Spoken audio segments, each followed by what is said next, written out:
I see the value in my own.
Here's your 2 magic tonics.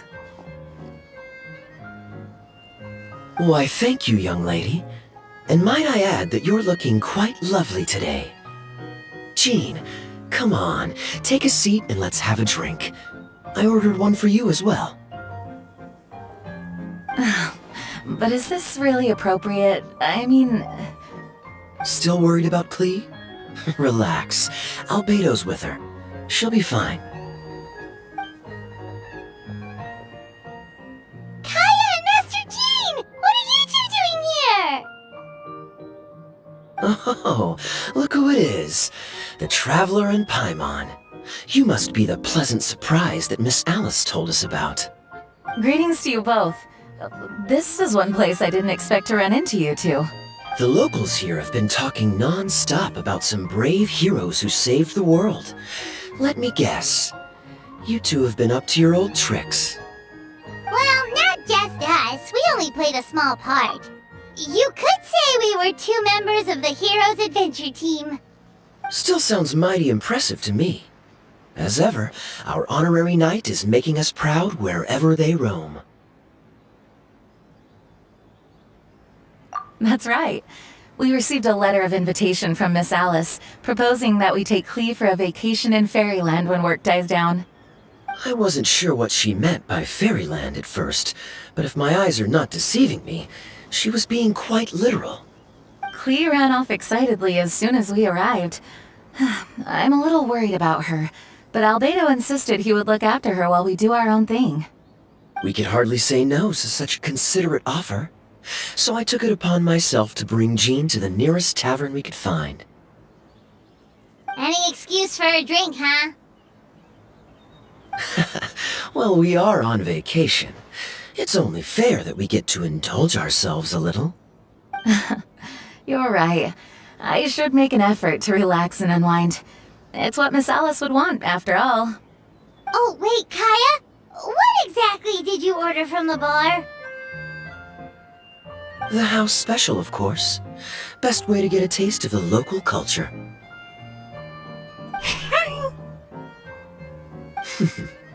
Why are you making that face, Paimon?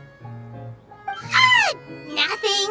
I was just perpetually amused by your lifestyle, that's all. Go on, drink up.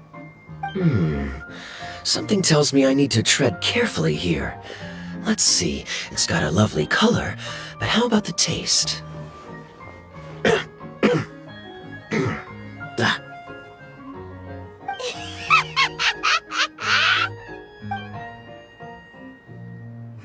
I think maybe I'll pass.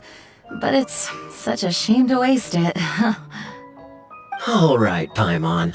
Well played. one too, if it's any consolation. It's nothing personal. Oh, by the way, we weren't the only ones who got invited here. I saw Kale earlier. She didn't see me, though. She was making a beeline for that big tree. The Kingdom of Breezes and Bells, you mean? Oh, this is turning into a huge reunion! Maybe we should go say hi to her! All right. Well, give her my regards. Thank you. Enjoy your time here, too.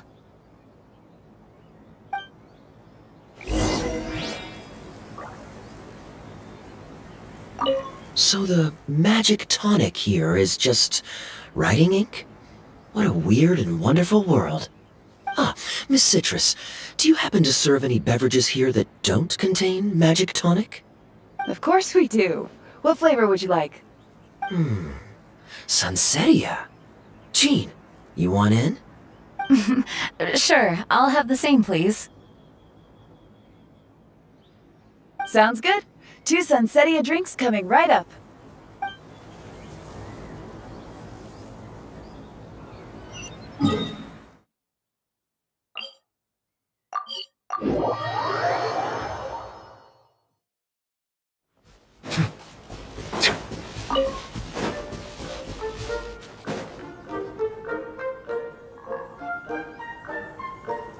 The structure of the tree houses here is nothing short of amazing! I have to write it down, so I can tell Master Tainari all about it later. Hey, Kale! You scared me. Traveler and Paimon? You got invited here too? Yep. Well, they sort of skipped the invitation part, but anyway, what you doing out here? Something caught your eye? Oh, yeah. I'm trying to observe and summarize the structures of the trees here, and also the animals that live here. Well, the residents, I guess? I still can't get over the fact that they're all someone's origami handiwork. Once a forest ranger, always a forest ranger, huh? Not sure you'll be able to apply much of what you learn here back home, though, with this being a magical world and everything. What? Over there, by the giant footprint, have those houses always been there? Oh, those? The local flying squirrels told me that they were built by a small dragon and some guy wearing a hat. Oh, that must have been Minnie Durin and Hat Guy. Any idea where they went? Supposedly, after building the houses, they went to somewhere called, Constellation Metropole? Did I say that right? Yep, you got it! Oh, also, when the locals mentioned the dragon, did they seem at all, did they say how they felt about him at all? Now that you mention it, the atmosphere changed a little when they talked about him. Oh no. They mentioned some stuff along the lines of past misunderstandings and welcoming new members. I only just got here, so I know very little about what has happened in the past. They seemed genuinely grateful for the houses, though, and said they were going to plan a welcome party. Oh, thank goodness. Phew. Sounds like the forest has begun to accept him. It's a step in the right direction. Are you looking for that small dragon? Yeah, he's a new friend we made after we arrived here. No way! Really? I'm getting more and more interested in your story. No. I've got to save it for next time. For now, I've got to make the most out of my time in this wonderful world. Oh, there's no rush. Just take it slow and enjoy yourself. Like Kaya. Oh, he sends his regards, by the way. Oh, Mr. Kaya is here too? Then I've got to go say hi to him. Well, right now he's at the tavern and he probably won't be leaving until he's drunk. Not that he'll ever reach that point because his alcohol tolerance is so high.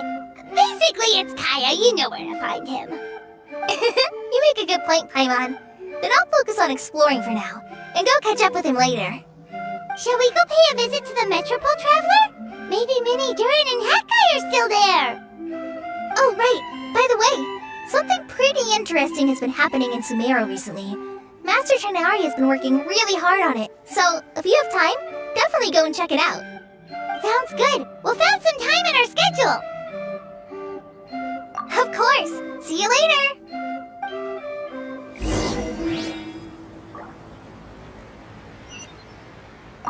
The origami squirrels rely on wind currents to lift their agile bodies and easily move between the trees.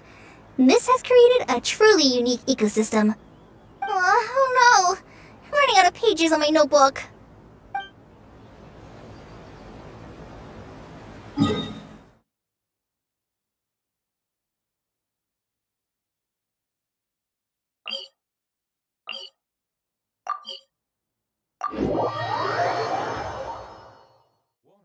In many flavors to the discerning palate. Mondstadt's water is crisp. What? Are my eyes deceiving me? There is no way. I can't believe it. Hey, Mona! We heard you muttering from a long way away. What's up? Oh, is your scryglass acting up again? Oh, it's you, the saviors of this world. My scryglass is fine, but I'm not sure I can say the same about my eyes. Look! Look at this statue! What? Is it broken or something? Looks fine to Paimon. That's your master, right? AKA the goddess of prophecy? I refuse to believe it. There's no way that old hag looks anything like this. When she was younger. Oh, actually, now that you mention it, this does remind me of the fashionista phase she wrote about in her diary. She can't hear me, can she? I swear I just got chills down my spine. Either way, it's probably a little rude to talk about her right under her statue. But how do you know it's a statue of her if you never saw her as a young woman? I did a quick scry when I came into this world, and when I saw the stars' reflections, I was at a loss for words. It looks like fate in Simulanka is based directly onto that. A projection of real-world fate to form an image of reality. Or in layman's terms, basically the creator made this world inside a mirror or a lake, and this world is the reflection. Still sounds pretty impressive. The more I scried, the more familiar everything looked. It's her work, there's no doubt about it. Even so, everything's far more complex than I'd imagined. Trying to decipher it all is giving me quite a headache. I also asked the locals about her. They call her she who has dominion over the stars and the course of fate itself. Not even a pretense of humility. Clearly, she let the role of creator goddess get to her head. Not that I'm surprised in the least, of course. It certainly matches the tone of her diary. Anyway, we should change the topic. Oh, Simona, have you seen a small dragon around by any chance? He's about the same size as Paimon, but with tiny little wings. Ah, you mean the one that caused all that trouble? I haven't seen him for myself, but I heard that he came to the Metropole not long ago to formally apologize for his actions. Apparently, he brought a huge stash of Toitanium and plant oil to make amends. Most people accepted his apology, although there are some who said that they'll reserve judgment until they've seen how he acts in the future. Oh, okay. Do you know where we could find him? One moment.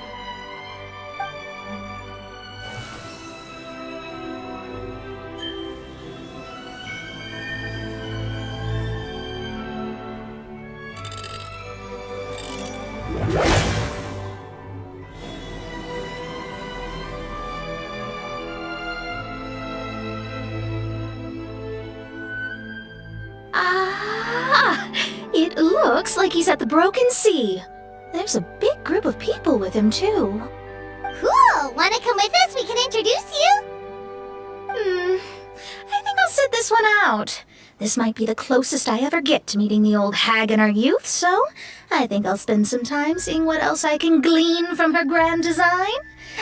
You guys have fun.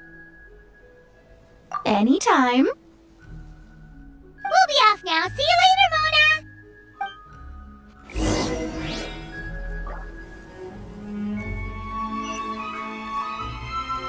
Creating a whole world starscape is no easy task. Old hag, I guess you do deserve the title of Trismegistus after all.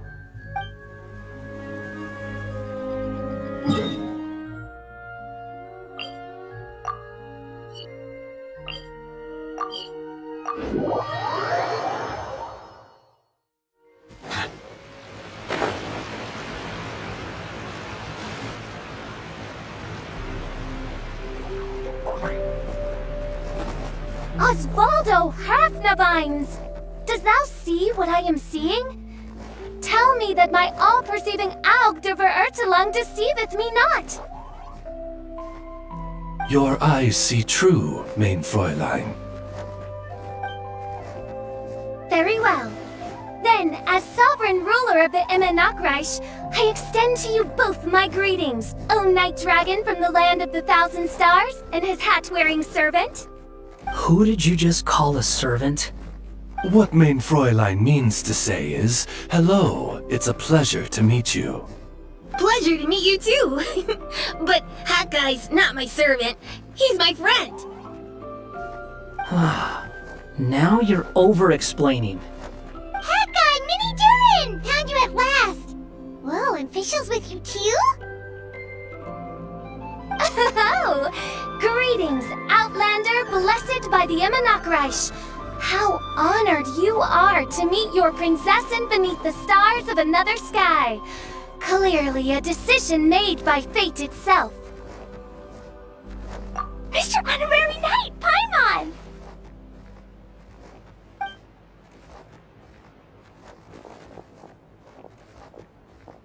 Greetings. You both look well. Hey there, Klee! Have you been having fun here? Yup, loads and loads of fun! There are so many cute animals, and a magic train that was really long, and a huge, huge castle, and a king lives there and everything! I've been taking Klee to see all the sights. It's been a very enriching experience. Alice's magic is truly outstanding. Yeah, Mom's amazing! Klee wants to build a great big house now, too! So, your mom and my mom were friends? Mm-hmm. Our moms were friends, which makes you my big brother! My mom used to read your mom's stories to me all the time. They were great! Big brother? Wow! Thank you, Klee! Can I go play with Klee, Hat Guy? Suit yourself. Albedo, can I? Go on. Just don't go too far away. I'll come pick you up later. Yay! Come on, Mini Durin! Do you want to come play with us too, Fischl? Your prinzessin accepts your invitation. Rejoice! Though you may be concealed by fog, still you shall have the good fortune to witness the true might of the Aug der Verurtelung. What mein Fräulein means to say is, perhaps we can all play hide and seek together. Mein Fräulein is it. Hooray! I love hide and seek! Oh, me too!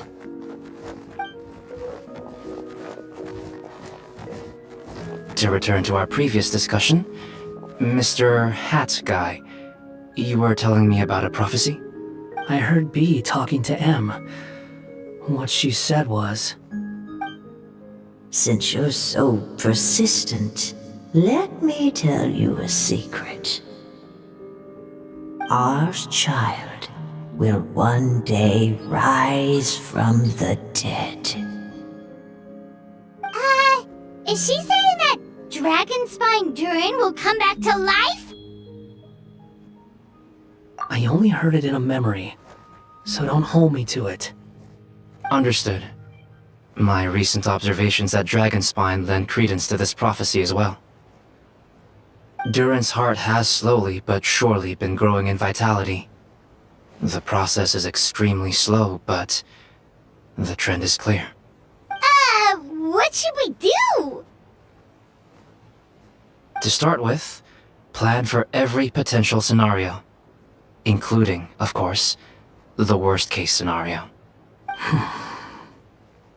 I am well aware of Durin's past, and I sincerely hope that things never escalate to that point. Still, we need to be prepared for every possibility. If the prophecy is true, and Durin's heart will one day beat again, I'd like to hope that whatever rises from the dead is no evil dragon, if you understand what I mean. Kind of? But not really. And so, when the time comes, Mr. Hat Guy, will you and Simulanka's Durin be willing to lend us a hand in our hour of need? Huh? What's this got to do with me? You saved the Durin of this world. I don't see that as a mere coincidence.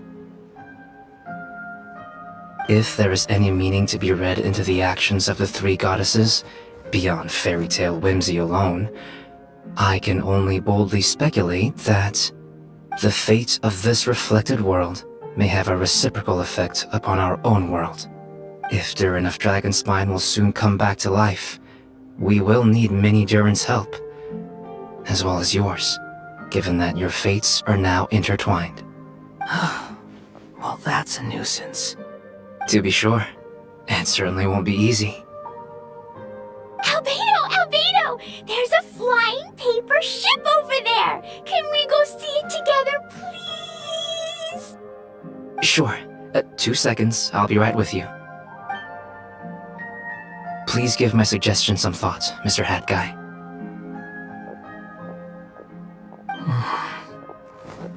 Hat Guy, I'm back! Huh? What were you guys talking about? Nothing. Huh. Okay then. Let's go join the others. Everyone's going to check out the new origami ship. Alright, I'll be right there.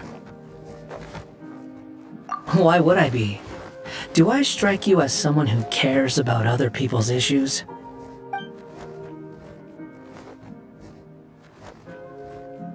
Quit trying to guess what I'm thinking. I'm leaving.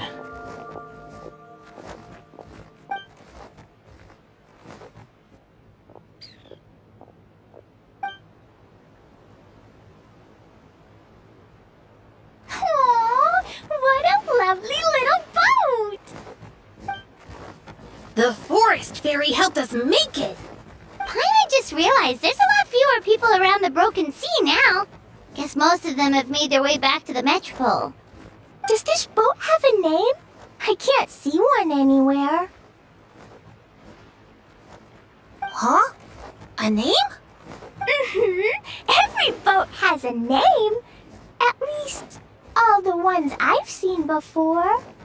They're usually symbolic names that represent something aspirational.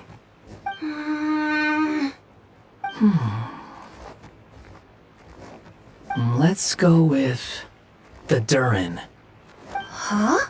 You want to name it after me? Oh, you mean to wish Mini Durin a safe voyage as he sails into a new chapter of his life beyond this world? Your princessin approves. Let this vessel bear the name of the most esteemed dragon of the night. The Durin. Let's call it that then. Thank you, Hat Guy. Also, can I ask you a favor? Go on. Remember how Mom's friend said I should be able to leave this world? Well, I want to pay a visit to your world. Just a quick trip, can we? Huh? Is that a no? I think that's a great idea. If the people of Simulanka are allowed to go to Teyvat, then what's the problem with taking Mini Durin there for a visit? I'm assuming I'll have to be your bodyguard while we're there. I can protect myself. And I'll do what you say. I won't fly off on my own, I promise. Please, can I go? It'll be up to you to stick close. If you disappear on me, don't expect me to come looking. Got it! I'll stay close! Why don't you take the Durin? Now you've given it a name, it'll be a maiden voyage for the boat and a brand new journey for you. you leaving, Mini Doran? Okay. Well, make sure you come visit me in Mondstadt so we can play together again. Klee will draw you a map to show you the way. Though our time together has been as fleeting as a ray of light in the depths of the long night, the Immonokreich will welcome you with the grandest of music ceremonies on the occasion of our next reunion. As surely as the stars in the sky watch over us, we shall meet again. What Mein Fräulein means is that you're always welcome to visit her at home as well. Cool!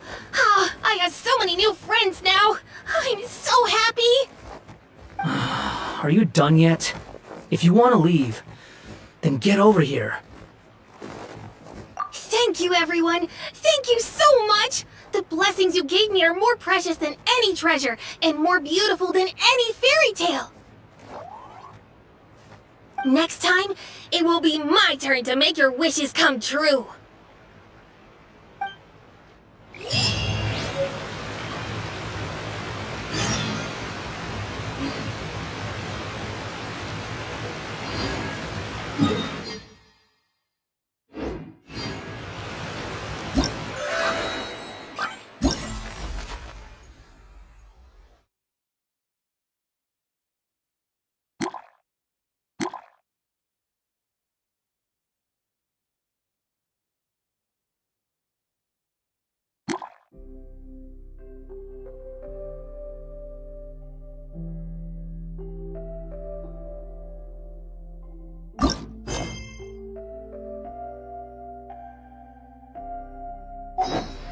Melusines are beautiful creatures. They are the pride of Fontaine. Be sure to befriend them and cause them no harm.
I see the value in my own work, but I also see the meaning in all the endeavors of the people of Fontaine. I believe I will continue to take pride in fulfilling my duties.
Water comes in many flavors to the discerning palate. Mondstadt's water is crisp and pure, while water from Liyue has an enduring aftertaste. In Inazuma, the water possesses a depth of flavor unlike any other. Sumeru's water, meanwhile, has a rich and complex flavor profile, but it must be savored patiently to fully appreciate it.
I see the value in my own work, but I also see the meaning in all the endeavors of the people of Fontaine. I believe I will continue to take pride in fulfilling my duties.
Water comes in many flavors to the discerning palate.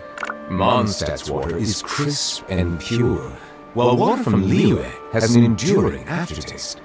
In Inazuma, the water possesses a depth of flavor unlike any other. Sumeru's water, meanwhile, has a rich and complex flavor profile, but it must be savored patiently.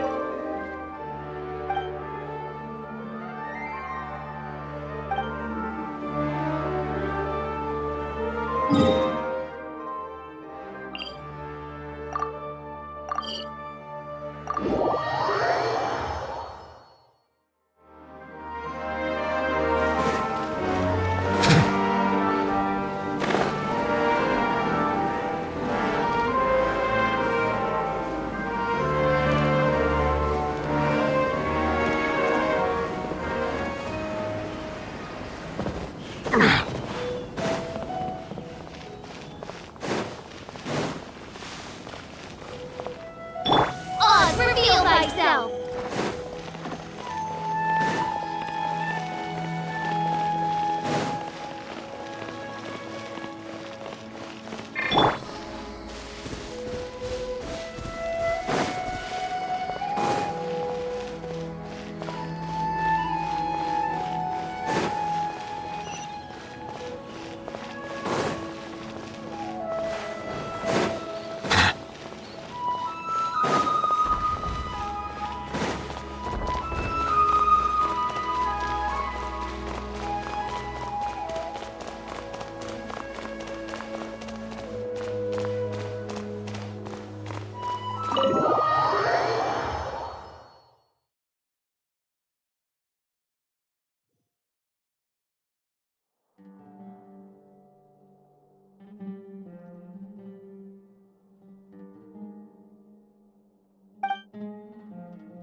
Are you all set? Ready to start investigating?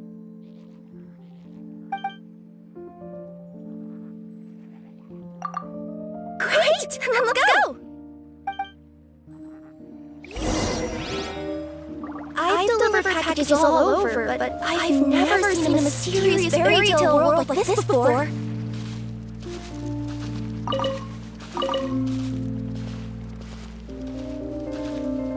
Looks like nobody has gotten around to repairing this house yet. Even I wouldn't dare to sleep in there. It might suddenly collapse in on you.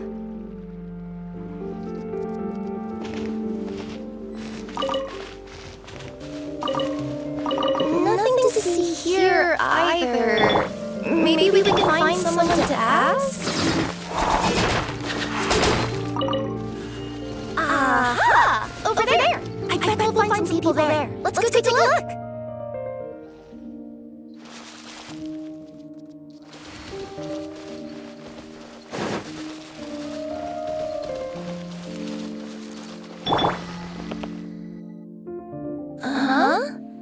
I was sure there'd be people here.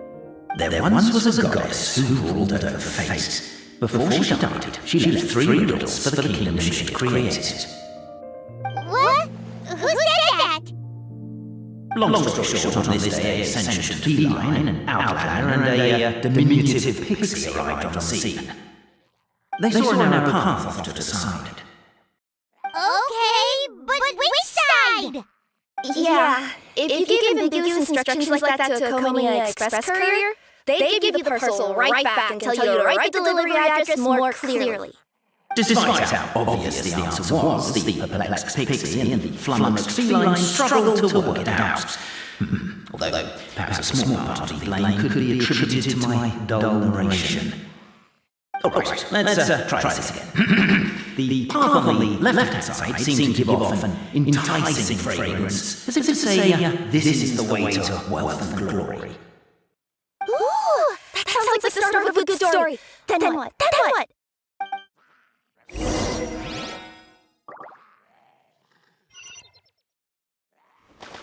At the end of the path, the motley crew would soon spot a secret stone room. A prophecy once foretold of a marquis who shall one day venture inside, and thus it is named the future marquis's abode to be. You like it? The future marquis's abode to be? Got a nice ring to it, doesn't it? That was a little bit boastful. But before you continue, I must warn you of the danger that lies ahead. For example, under no circumstances should you sit on the chair as centre. Are you sure you don't want to hear the rest? I'll keep this brief. Firstly, the place ahead of you is a secret room whose purpose, per the legends, is to await the arrival of a certain marquis. For that reason, it's called the future marquis's abode to be. Secondly, when you get inside, don't sit on the chair centre, or bad things will happen. There, that's all. Off you go.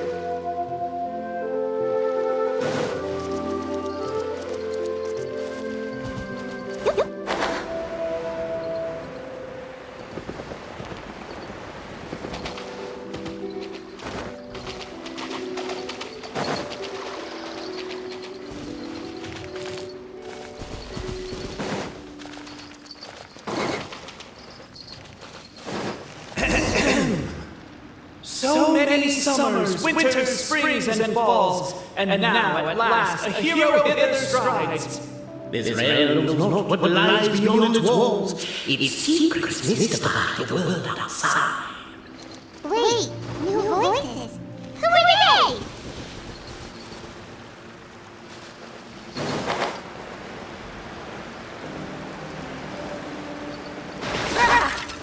With wood and earthenware strewn all around, the demon feline's fury can't be quelled. Reducing them to rubble on the ground, she finds the vessel's vacant save for... air? She finds long gone the chins that once they held. Are they describing how we broke the boxes and jars? Who are you calling demon feline?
Captivated by the epic poetry and enthralled by the outstanding storytelling, the Outlanders knew what their next objective was. Namely, to remove the clockwork key from the raised platform up ahead. Cafe, I just realized you said we all had to speak like bards, but every time you open up your mouth, I don't really realize. Yeah, I noticed that too. It's one standard for us and another for you. That's not fair, Cafe. With wood and earthenware strewn all around, the demon and feline spirit can't be quelled, reducing them to rubble on the ground. Perhaps the Outlanders are worried that something drastic will happen the moment they remove it. Maybe that's why they're investigating the area thoroughly first. Can't fault them for that. I'm wondering if we can take advantage of this downtime to discuss whether we really need to keep this up. If you guys don't want to put on a voice and speak in verse, be my guest. Just don't blame me for your own poetic incompetence.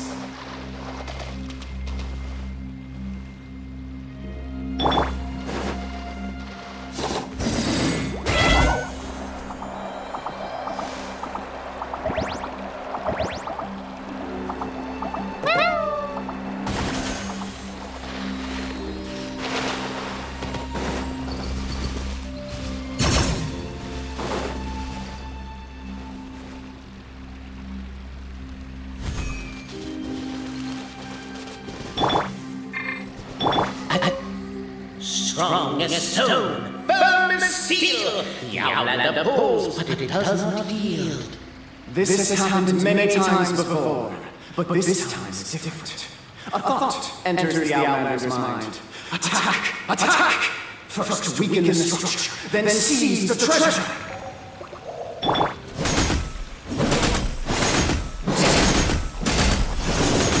The attack now over! Only one final step remains. Now is the time to seize the key! Yes! Finally! Come on, move your butts and your legs so we can show them working order. It's showtime! No hard feelings about your lack of poetic contributions? Oh, let it go! Be sure to befriend them and cause them no harm.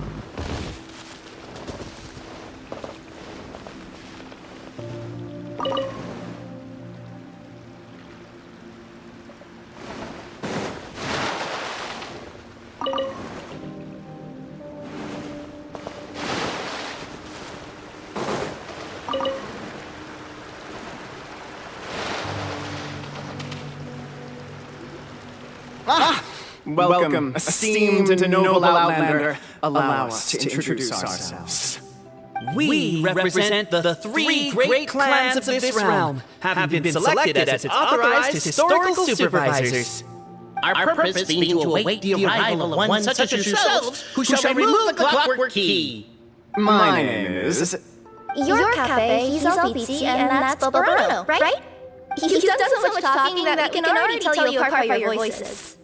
Aren't we missing someone, though? The guy who led us here to begin with? Who? And thus was born the long-awaited fellowship, destined to uncover the truth of the past. Allow me to quote, if I may, in the history of Constellation Metropole, a new page has begun. Him.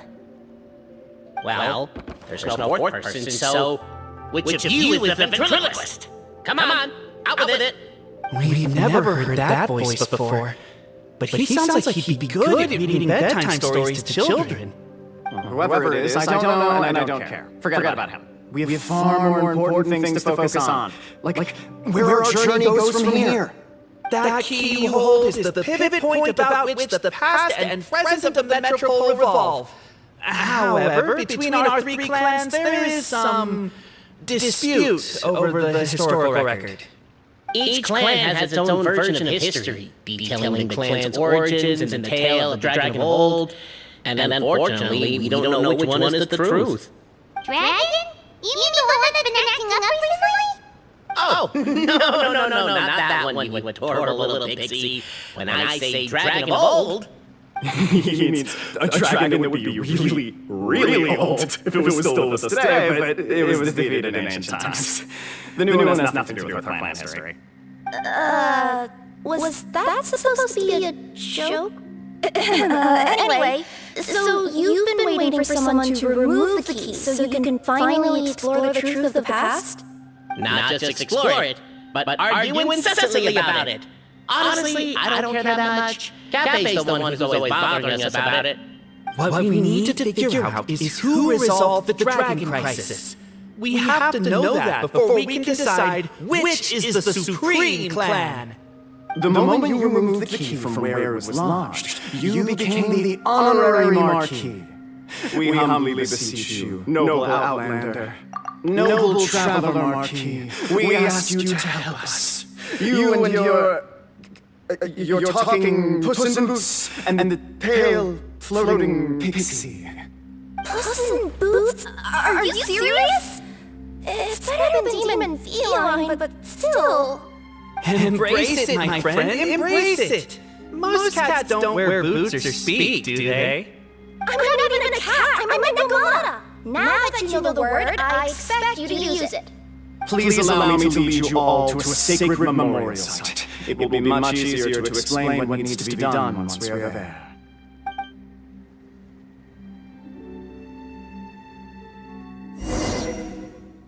This place is sacred to my clan. It's where our brave forefathers once took up arms against the Dragon of Old. After a bitter battle that dragged on for many days and nights, finally, our forefathers fought the dragon into submission, and it fled. They took turns, though. Some forefathers worked the day shift, while others worked the night shift. So they say, it's just a legend now. Wait a second? Did I just hear you admit that your clan's history is just a legend? History, legend, who cares? My clan was definitely courageous, that's the point. That's the truth. And isn't the truth what we've all been arguing about non-stop for all these years? Capet's words gave the traveler food for thought. Could it be that the truth in a fictional world is equivalent to fiction in the real world? But that would have to wait. Apparently, Capet was not alone in his pilgrimage to this sacred site. Unwanted company had arrived. The traveler and the talking cat, Nekomata, decided to teach them some manners.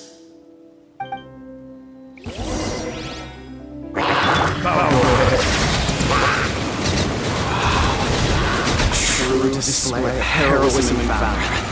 It was as if the spirits of my ancestors were fighting for me. Could be wrong, but maybe the Traveler Marquis is a lot more powerful than your ancestors. Your martial prowess and show of courage are a more vivid reenactment of my ancestors' feats. The super modern aesthetic. Now, let's get down to business. As we all know, time is but an illusion. Time may flow line by line, page by page, or frame by frame, but usually it flows in the form of springs and gears. And that clockwork key you have in your hand can turn back time and make the past reappear. Well, actually, my view is that the illusion of time is more of a problem of consciousness. Gears power the body, while the body is the vessel of the conscious mind. But the mind cannot understand the dimension of time, so we experience instead an endless continuum of moments, as the painting of now turns along the rack of ages. I'm getting flashbacks to when I was delivering packages to the Simulanka Academia. A teacher once asked Albizzi what his greatest fear was, and he replied, dragons. Bogarano was asked the same question. He replied, time, and repeated the argument we just heard. The teacher then turned to Cape and posed the same question. He replied, Bogarano. The manuscript that tells the truth of the historical record, the blueprint to all of creation, the work of the great mage themselves. It can be found at the beginning of the Iraq, and on the very first page of the book. I didn't follow all that, but basically, you're just saying that we need to put the key in and turn it all the way back? Exactly. It is said that in the beginning, the goddess of creation took the goddess of fate's manuscript as a blueprint, placed it under the goddess of prophecy's starry realm, and generated the world from a few magical rays. So in a few moments, when the great clockwork key turns the local time here back to the very beginning, we will restore the magical rays back to their original configurations. Hold on. Is stealing part of the blueprint of creation a little dangerous? Also, how are we supposed to know the original configurations of the magical race? Well, the general shapes of the configurations have been passed down over the ages. They now form the family crests of each of our clans. So you'll just need to reference my family crest and join the dots accordingly.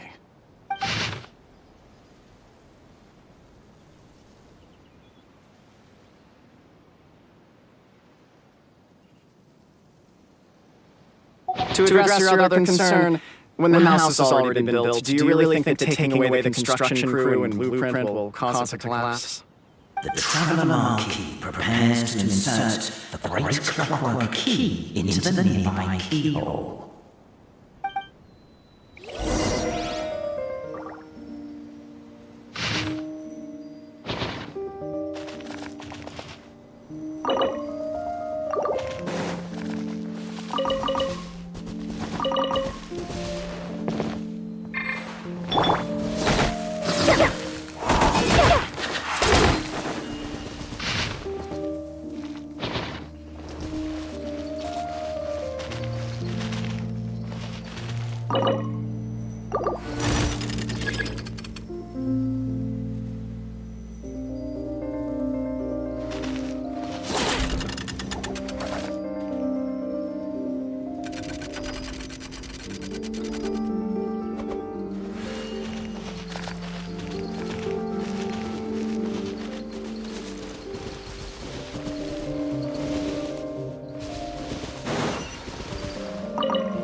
I guess we should start here?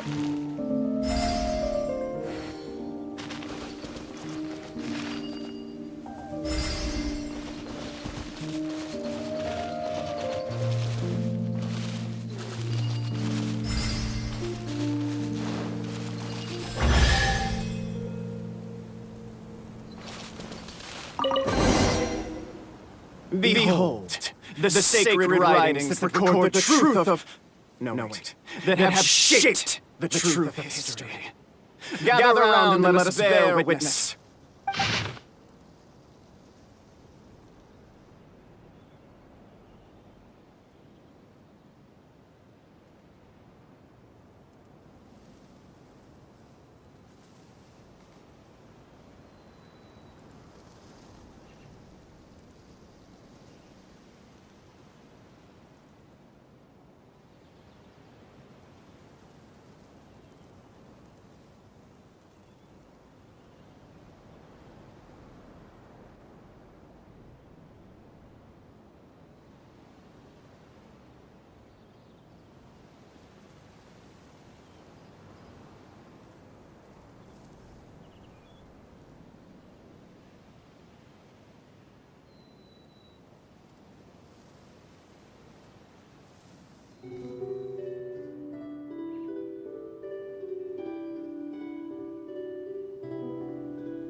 feast your eyes, rejoice and cheer, for this is the unquestionable truth. Look at the signature. Nobody is capable of forging that. I don't believe it. So, all along, our histories have been false? Don't lose heart, Albizzi.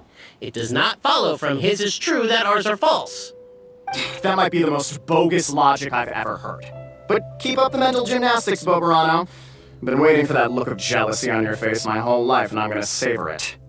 And yet, it seemed that this conundrum could indeed have more than one solution. Everyone agreed that there may be more than one truth. The party decided to visit the sacred sites of the other clans and see what their documents had to say.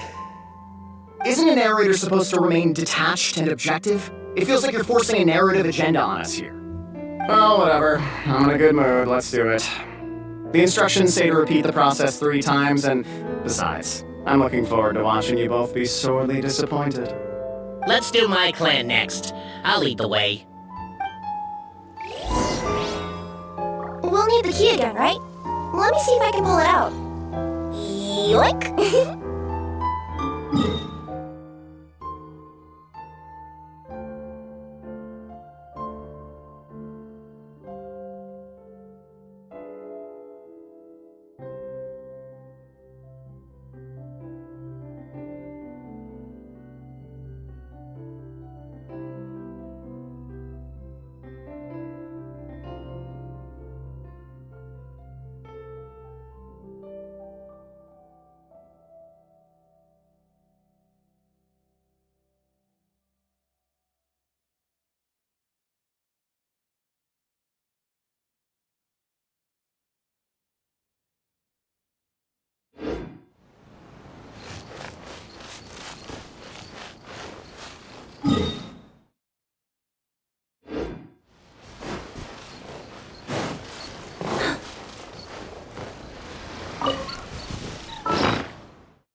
The party finds no pedestal in which to place the great clockwork key, only a locked door.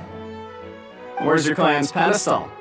Oh, let me guess, you hid it away in advance to save yourself the embarrassment of having it exposed as a fake? You done? Okay. Now, since my clan's main claim to fame is... Misinformation, half-truths, and fabrication. Ah, shut up, Cafe.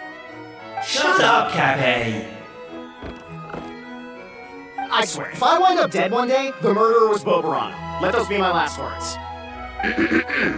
My clan's claim to fame is that we outwitted the Dragon of Old and stole its treasure. Ergo, all articles of value that we own, including the pedestal for the clockwork key, lie behind that door. So, next step is open the door? Almost. There's one step before that. The door is protected by a smart interrogation system.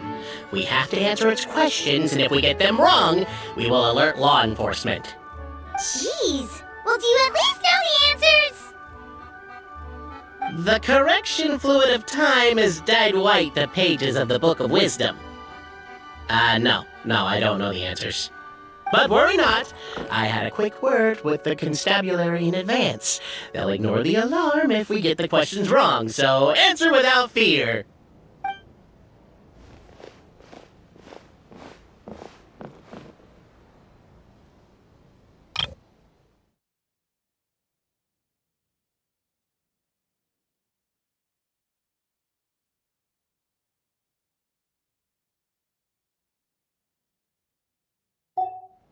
Question 1. Who is it?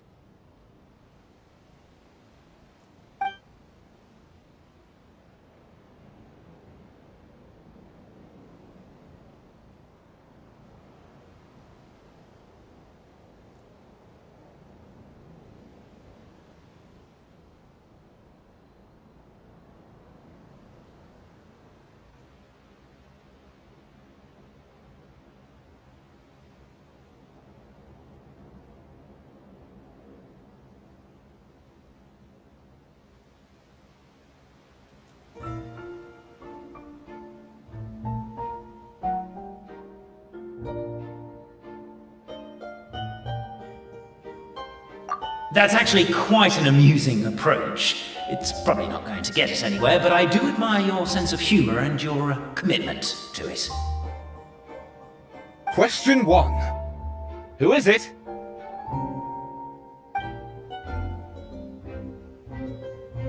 Ah, what an ingenious idea. Far more intelligent than Bogarano's ancestors. But I still recommend against this answer.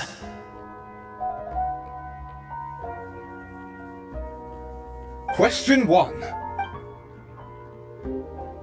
The great yokai, Nekomata in boots! And the trusty travel guide, Pixie! Travel guide! Trusty travel guide! Question 2. By which virtue did the ancients defeat the dragon? Oh, no, don't say that. Even though the writings you saw do prove that bravery has its uses. You do realize we can hear everything you're saying, right? If you say it out loud, you'll only set those three off arguing again. Thinking it is fine, but please promise me you won't say it. Question 2. By which virtue... To be completely honest, hard work is a bit of an alien concept to us here in the Constellation Metropole.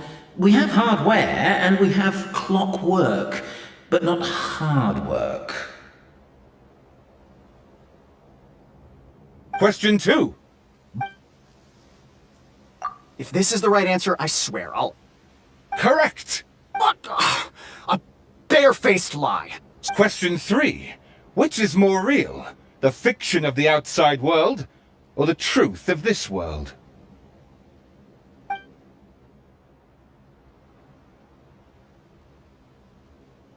Hear, hear! Who can be sure that the outside world isn't just a dream?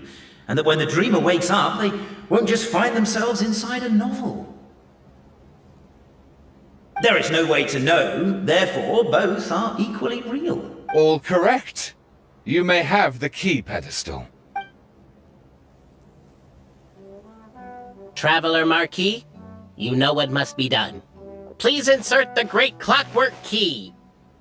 Oh, and this is my family crest.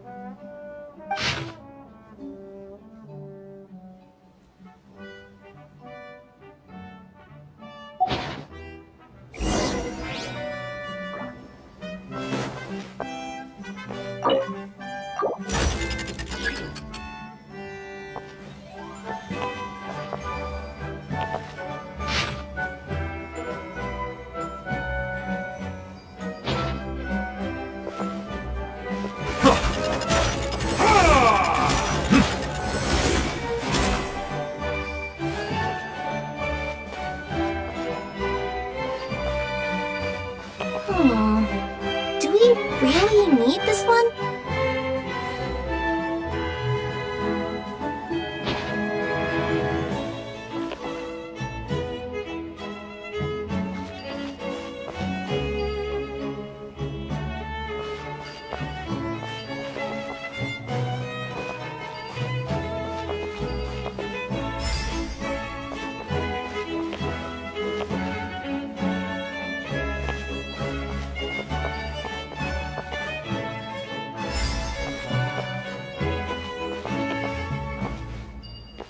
The Traveller Marquee draws a design that is practical and aesthetically pleasing in equal measure.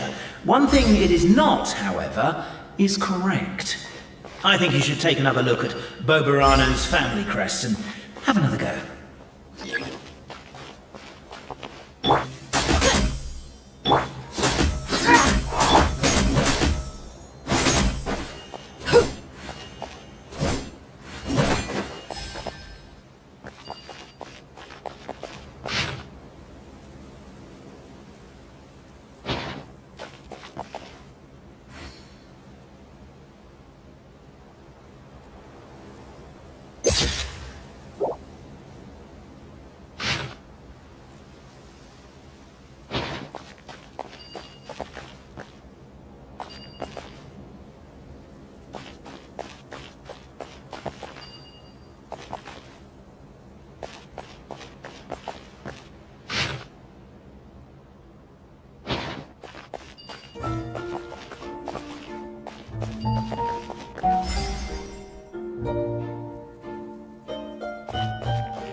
Are you, gonna try again?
What could the children be up to? Never mind. Let them do as they please.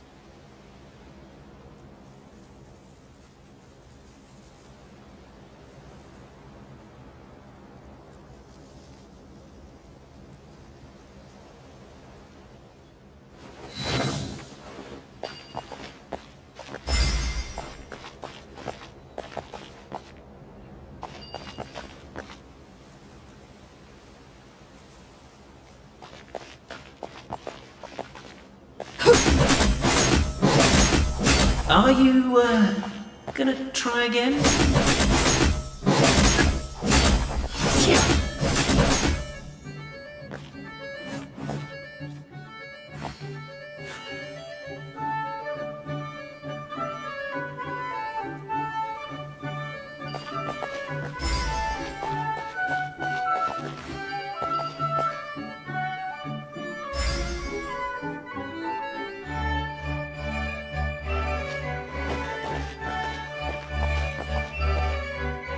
Are you, gonna try again?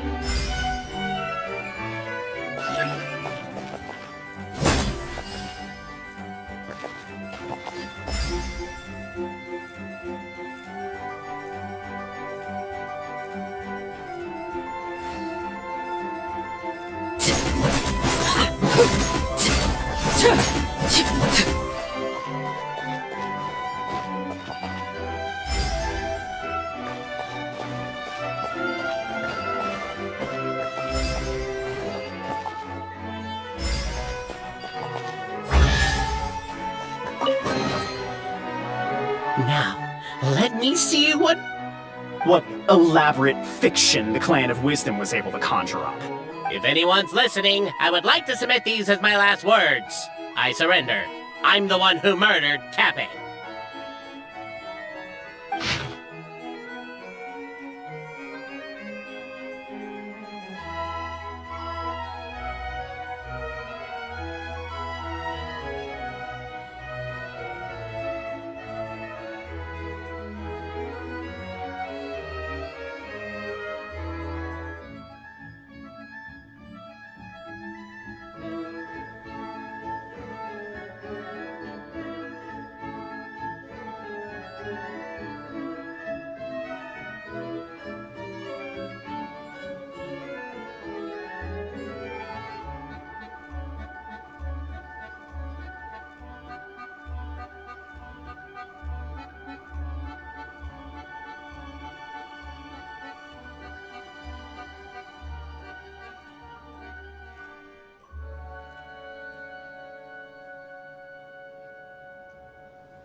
Look! My clan's history is true as well! Ah, there's that same unforgeable signature again, right here! What? Oh, does this mean that my clan is the only odd one out? Given that my clan's wisdom is such a subject of ridicule in your eyes, I will now appeal to my own personal intelligence, which I believe far surpasses that of my clan at large, and make a prediction. It seems likely that the claims made by each of our clans regarding their history and virtue are all true. Boberano? How can that be? Oh, I get what's going on. Once, when I was drinking with Gujiyai, she bet me a round of dried fish that I couldn't guess which cup the umeboshi was under. Whichever one I guessed, I was always wrong, and Gujiyai would lift a different cup to reveal the umeboshi. But then, I learned later from one of the shrine maidens, Miyuki, that all of the cups had an umeboshi under them. Just goes to show, I still got a long way to go before I become a great yokai. Oh, don't mind Fox Lady. That's just her way of teasing you. Actually, that reminds me. We can now open these 3 treasure chests. And unlike the guessing game you mentioned, this one's not a trick. Cool. Well, once you've plundered the last of Boberano's family wealth, we can go to my clan's place. Guess I'll take the clockwork key again then. Yoink! Ah, something with which to commemorate this occasion.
Yep.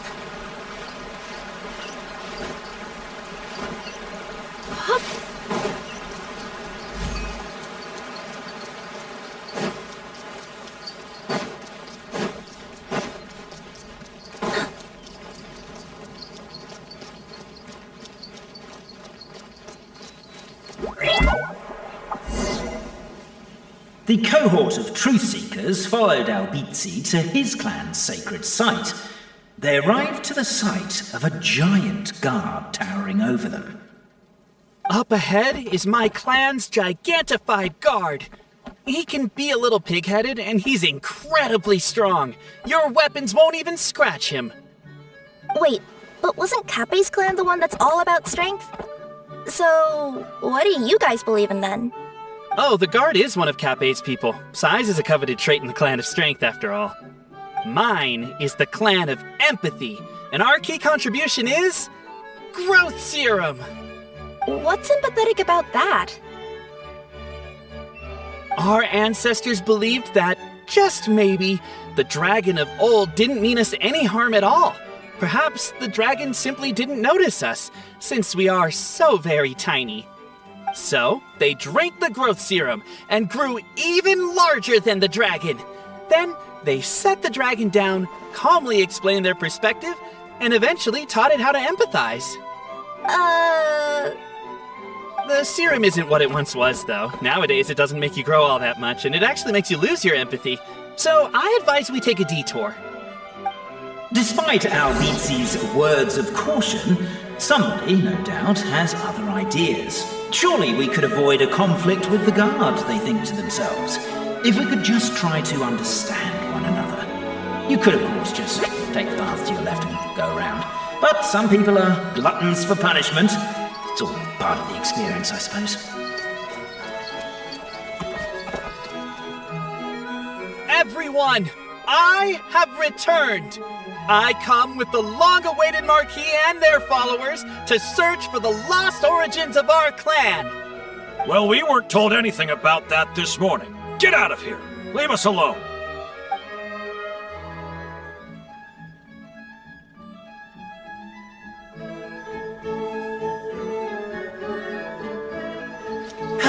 You and Albizzi only wanted to strike up a conversation with the guard. Everyone, I have returned. I come with the long-awaited Marquis and their followers to search for the lost origins of our clan. Well, we weren't told anything about that this morning. Get out of here. Leave us alone.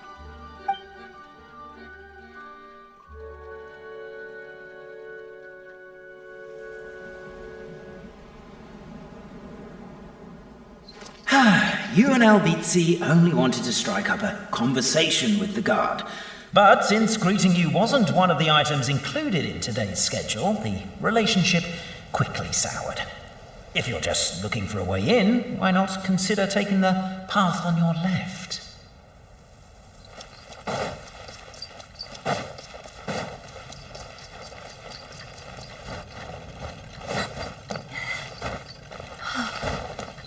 Why is my own clan treating me like a villain?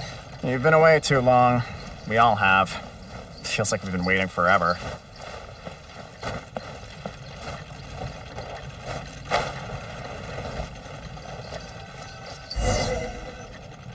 We should be getting close. Why is this place so full of junk?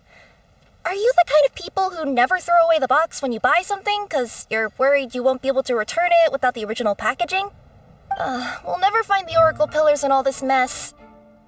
Never mind that. We have a more pressing issue. It seems there's a slight problem with my clan's family crest. The Marquis may need to utilize their wisdom to solve the issue.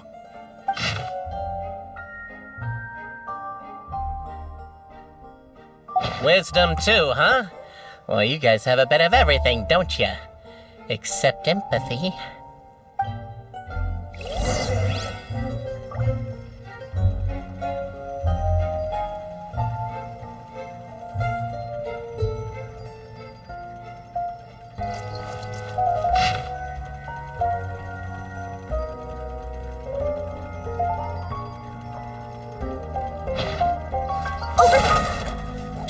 Keep the noise down!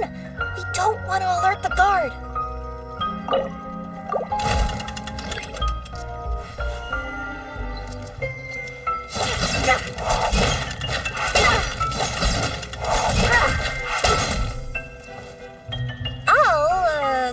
I'll go keep watch.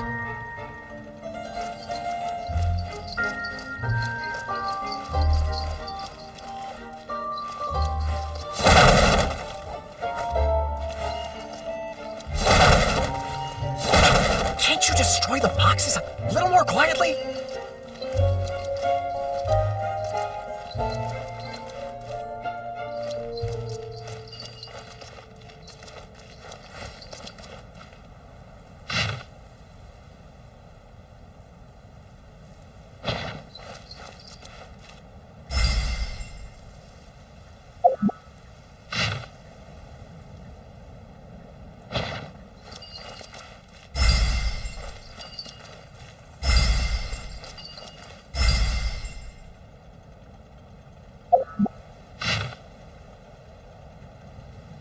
Apparently that was incorrect. But don't blame yourself, it's Albizzi's clan's fault for taking terrible care of their family crest.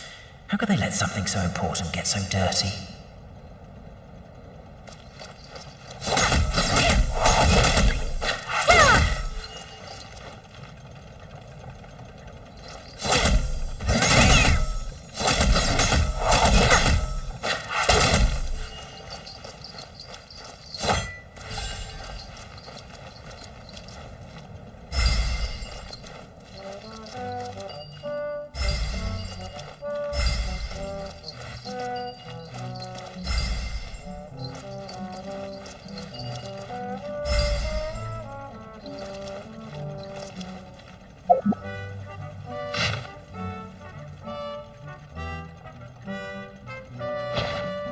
Apparently that was incorrect. But don't blame yourself, it's Albizi's clan's fault for taking terrible care of their family crest.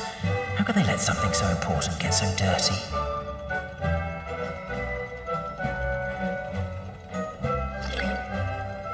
I wonder what's inside this package. No peeking at customer stuff.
This is the last one.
The signature.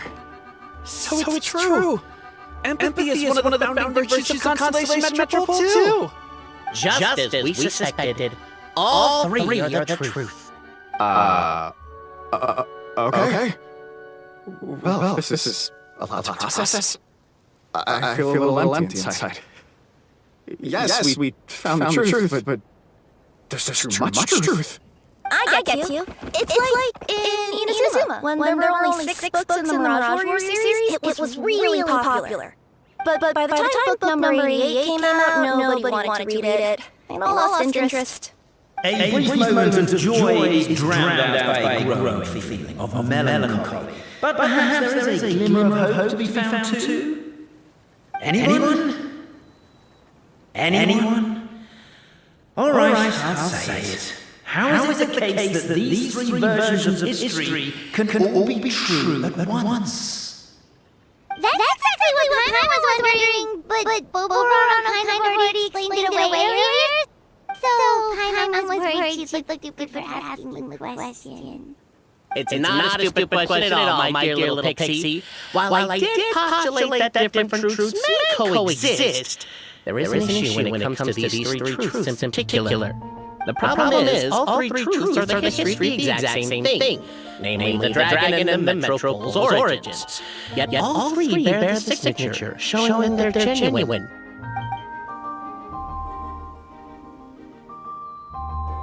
Suddenly, the sound of a bell rings out.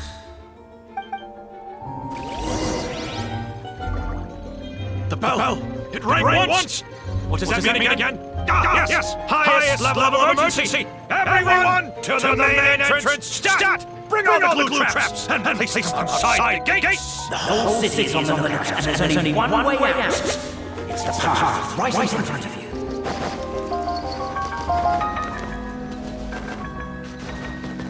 Why'd they ring the bell anyway? Also, why is one ring the highest level of emergency? Obviously, because you have to respond fast when it's an emergency. It'd be a bit too late if they waited till the 99th ring.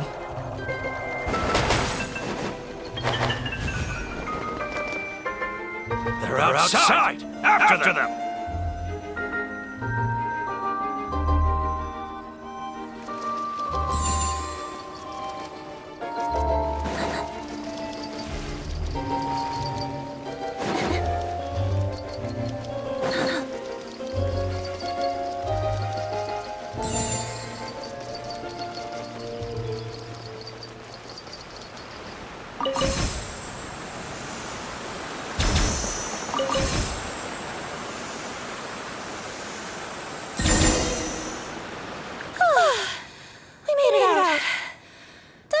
Still be needing this clockwork key, but I yoinked it out before we ran, just in case. Okay, but back to the truth problem. There are 3 conflicting versions of the truth, and somehow they're all still true. What is that supposed to mean? I don't know. I doubt anyone here in Simulanka can make sense of it. All we do know is that any manuscript bearing her signature has to be valid. She is the goddess of fate, the creator of all this. And all these manuscripts are her grand design. The reason we argued about who was right was that we didn't know enough about the truth of the past. But now we have the truth. So we just have to accept it. As surely as we will follow the clockwork path designed for us, so is this the course that history has taken. It is clear and incontrovertible. We will never argue again. Thank you all. Is that all there is to it? Is this where the decision made at the first crossroads of destiny has led us to?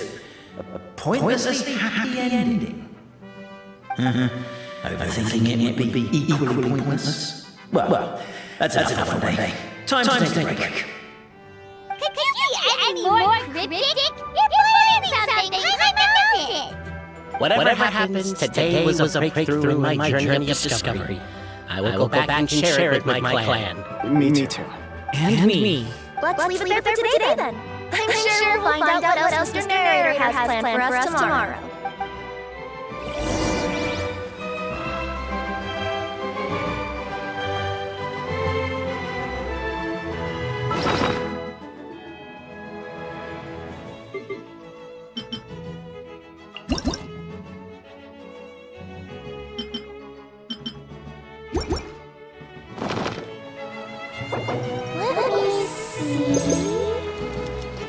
Okay, let's get going. The next location on my list is really far away.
What a beautiful day, thought Traveller, before he was overcome by a creeping sense of foreboding.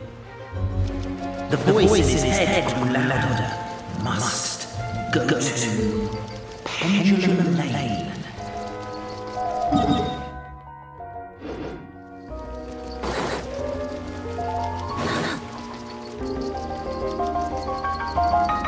Pendulum Lane is just ahead! Something must have happened here after all. Everyone's crowded around!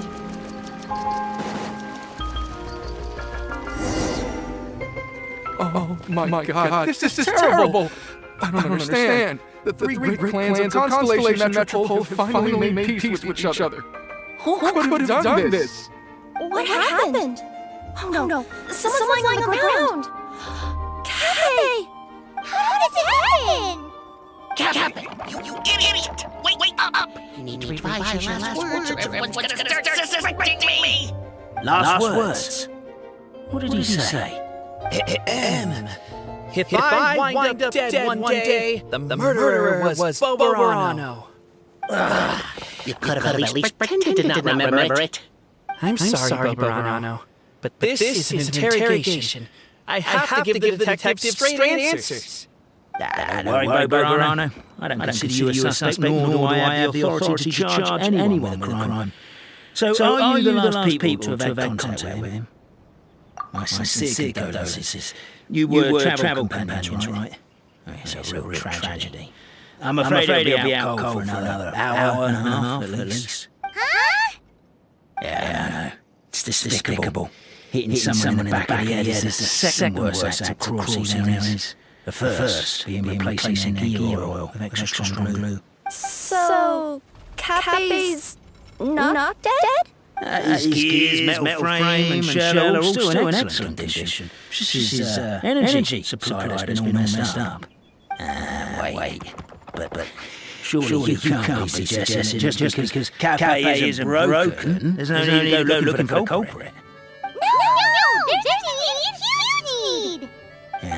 Unfortunately, this is rapidly turning into a cold case. There's no evidence and no witnesses. Unless there's an official clockwork pedestal that got us property around here somewhere.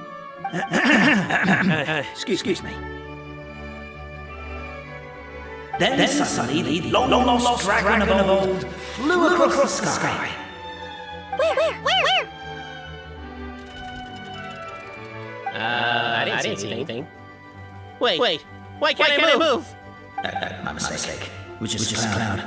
Or a bird. Or something. If only we could turn time backwards and play a crime.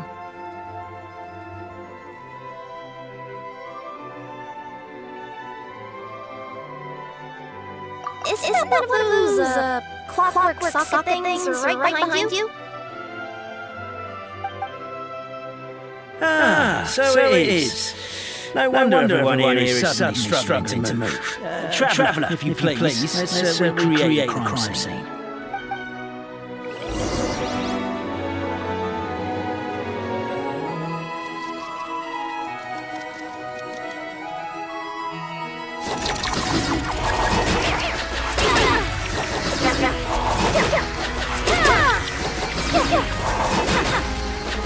This is too chaotic. I can't make heads or tails of it.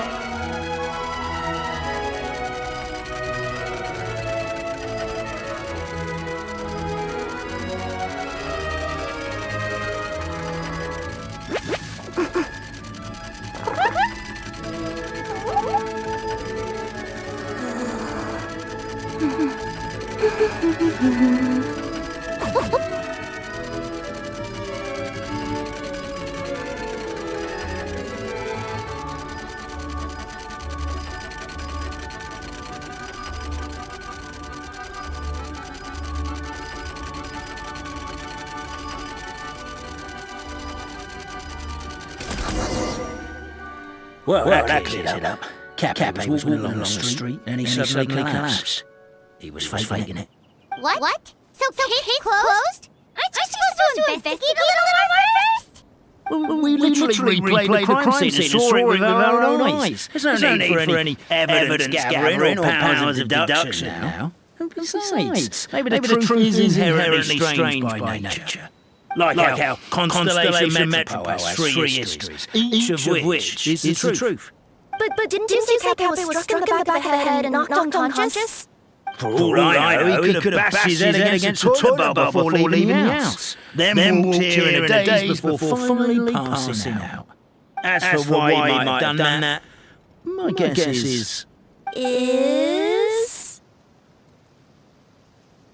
With the Supreme Clan question left unanswered and the tension in Constellation Metropole suddenly wiped away, he was looking to create a new source of conflict. Only then would the city feel alive again. Do we really think he's capable of that, though? Sounds like a pretty complicated conspiracy for the average Simulanka resident. Traveler, something about the crime scene isn't sitting right with me. It just seems unnatural. Also, anything outside of the immediate area won't have appeared in the replay. Is it possible that something was missing from the scene? Why don't we search the area? Wait, what are you doing? We're gonna head to Cappy's house to check the toilet bowl for signs of an impact.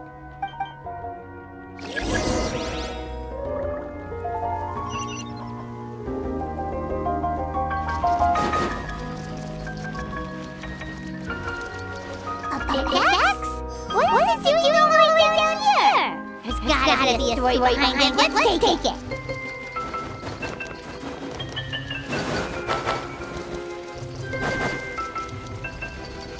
There's a strange potion bottle here.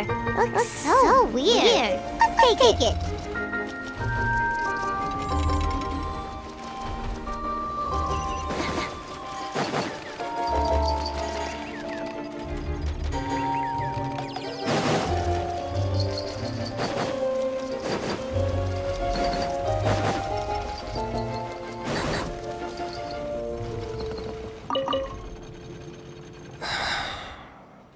Come here.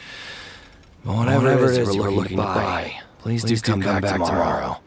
It's just I have to close early today. A bottle of growth serum has gone missing.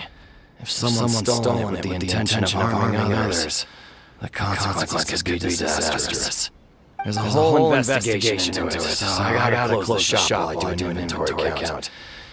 If it turns out I'm miscounted, I could be charged with filing a false report and disturbing the peace.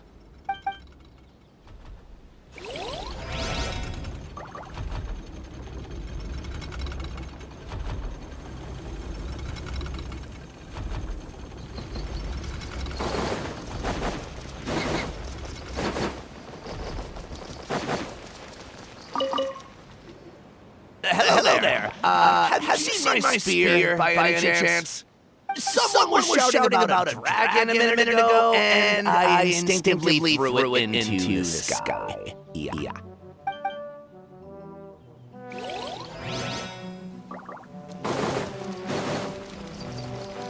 There's a spear here. It looks so mysterious. Let's take it.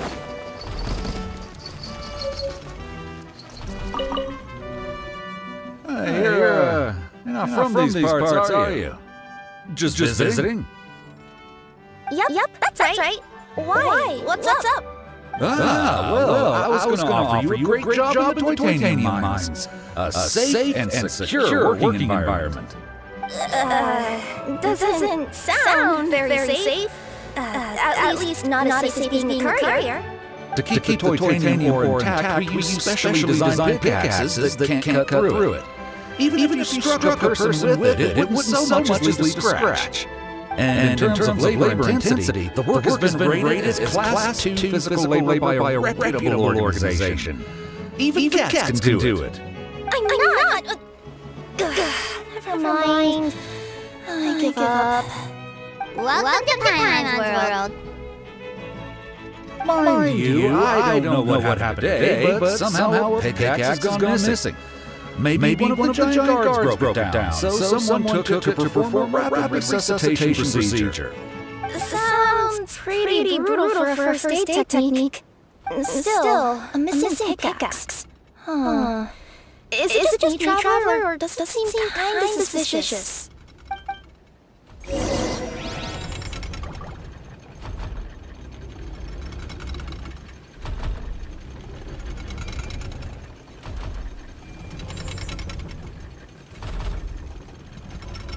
Let me see. Okay, let's get going. The next location on my list is really far away.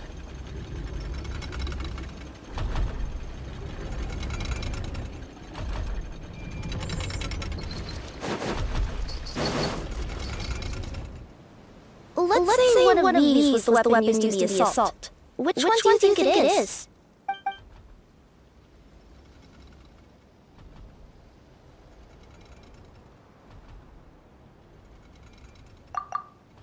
If it was the growth serum, Cappy would have been turned into a giant.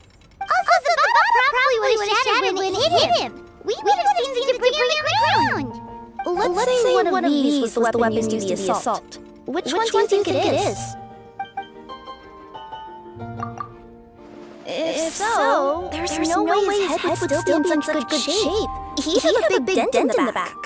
And if the guard is to be believed, he had the spear in his possession right until that guy shouted about the dragon. Let's say one of these was the weapon used in the assault. If it was the pickaxe, Cappy sure is lucky it's still lodged in his head. Actually, you're wrong there, Paimon. The format of the mine was just saying, this kind of pickaxe is designed not to damage titanium, so it couldn't cause any superficial damage to residents here. But you could probably knock someone out if you hit them hard enough, and it wouldn't leave a scratch. Let's take this back to the crime scene and replay it one more time. You're back. How was the toilet at Cappy's house? Toilet? What about it? Oh, yeah, forget that. What's this about? What are you trying to say? We thought the way Cafe looked odd, so we searched the area for suspicious items and found this. It could have been deliberately placed out of range of the crime scene so it wouldn't show up when we replayed it. Now we retrieved it, we were gonna replay it again. You don't mind, do you? I just remembered I've got to turn off the clockwork switch in my kitchen. Yeah, I think I'll just... Oh, no, you stay right there.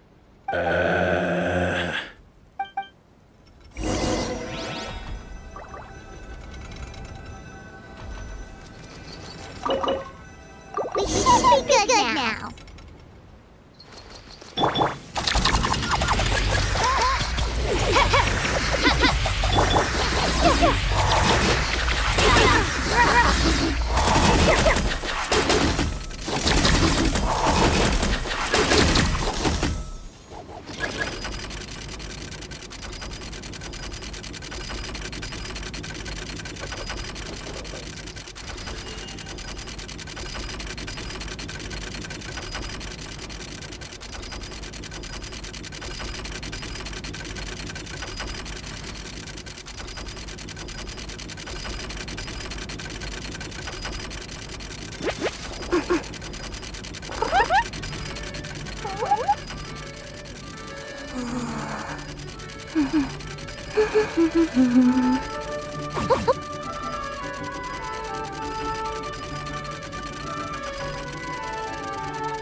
So, it was you!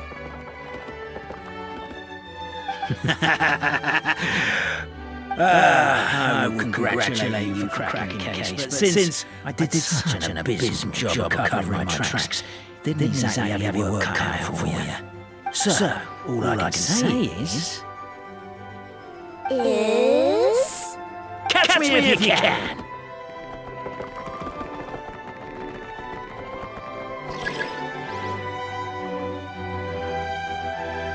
We have a runner! That's it! Look at him! The would-be Marquis of Carabas dispatched the necromancer who ran off in pursuit of the fallen minion.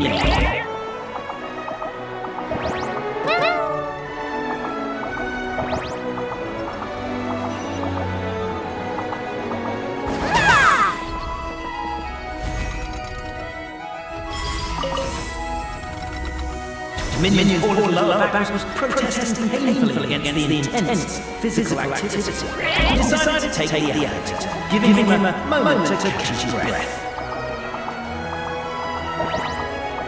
Really? His lower back asked. But the minion had another choice. He resolved to make the jump down.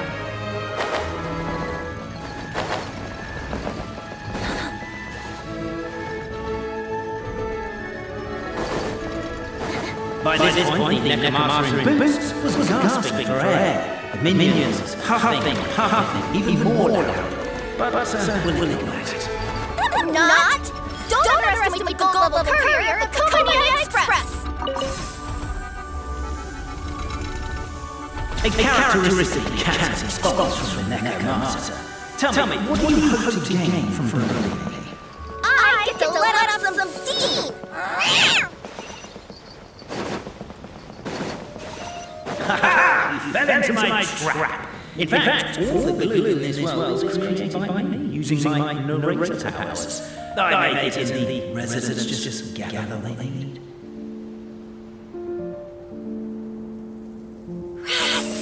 I'm so jealous of you guys now. You just jump out of your shoes and keep running, but Wait, The unnamed minion made a last-ditch escape attempt. Began his long climb. Sorry. Up the wall. The tall. Began his long climb up the tall. You call that a tall wall? Energetic. I surrender.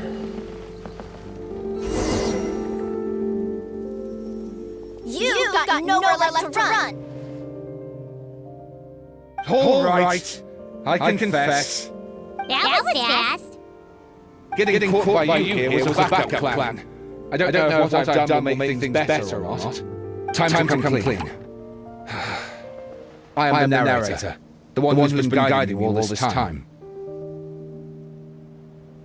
Okay. I guess my voice acting skills have some room for improvement.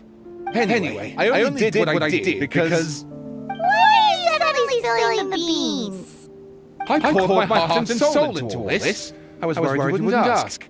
The truth is, I was one of the first conscious beings ever made by the goddess of creation. And I've known for a long time that this whole world is just a fairy tale written by the goddess of fate. I know they say that fairy tales are just made up for kids to read, but I refuse to believe that fairy tales are just fictional stories and nothing more. The reason why Constellation Metropole has 3 origin stories is that the goddess of fate wrote 3 drafts and couldn't decide which one she liked best. Then her cat trod all over them, and they all got crumpled together, so the 3 worlds just sort of folded into one. The goddess of fate was torn between them anyway, since she couldn't decide which ending was best for the dragon and all the kids. So when she saw what the cat had done, she simply decided to go with all 3. Who'd have thought? Well, what does any of this have to do with what you did? You're not a fictional character, so you couldn't hope to understand my sorrow.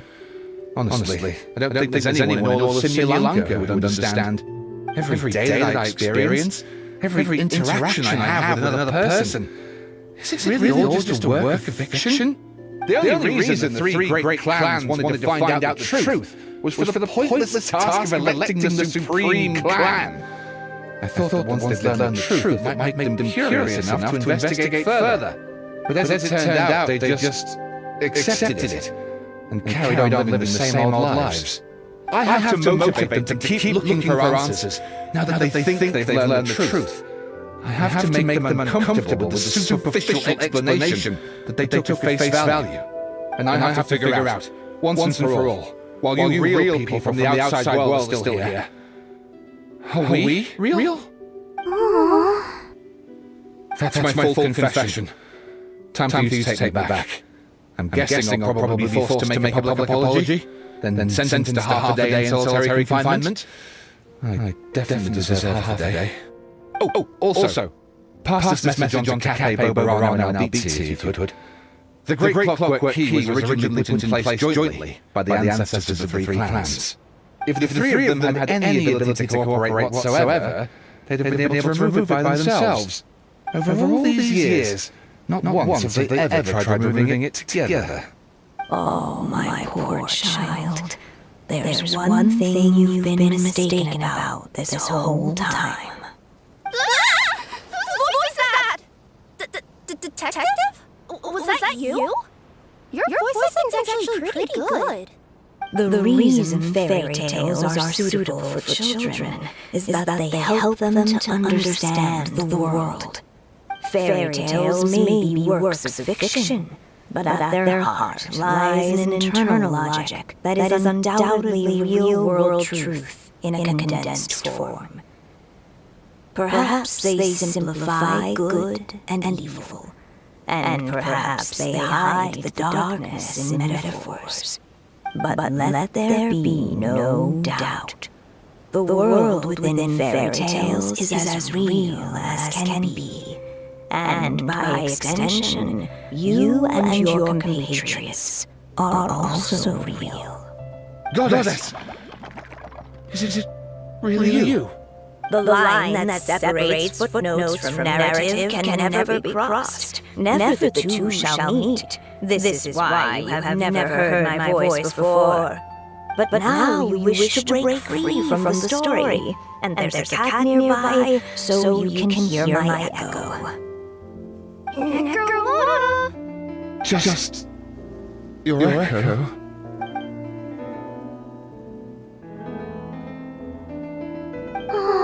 Poor detective. So, we are a part of the real world too.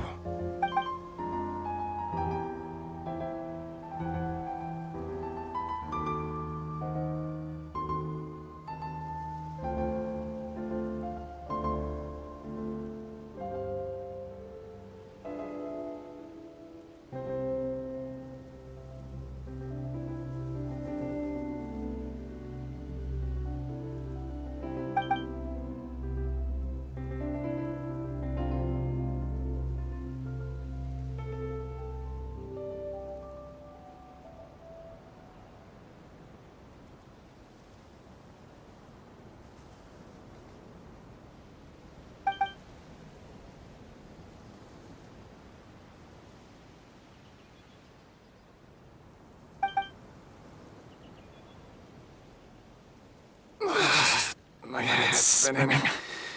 Albizzi just gave me a quick rundown of the situation. So you caught the detective? Sorta. We chased him until he surrendered. Oh, and he asked us to pass on a message.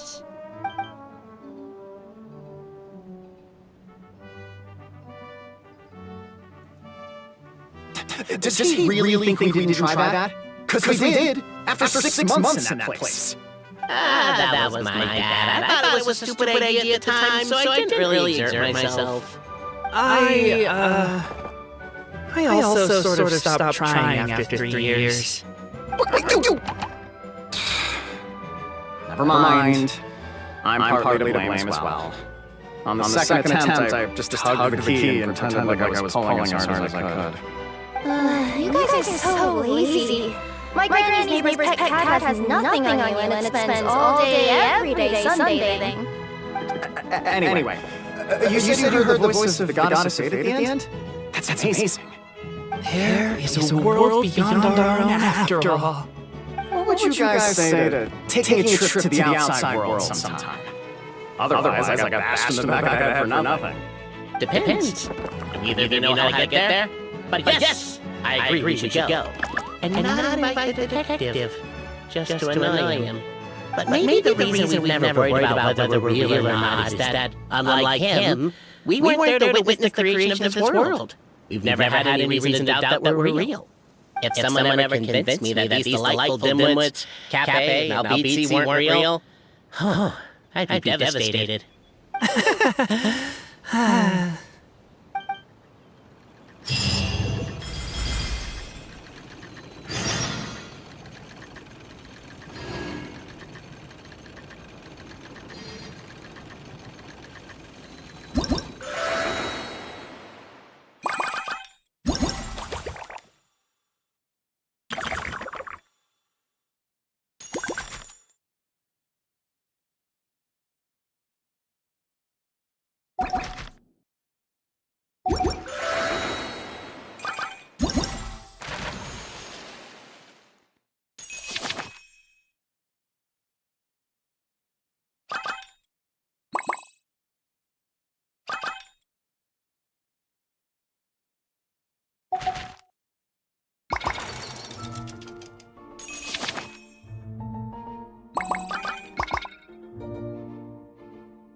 You better watch out! There's a cat burglar about!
curl up inside.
Oh, the scenery here is wonderful.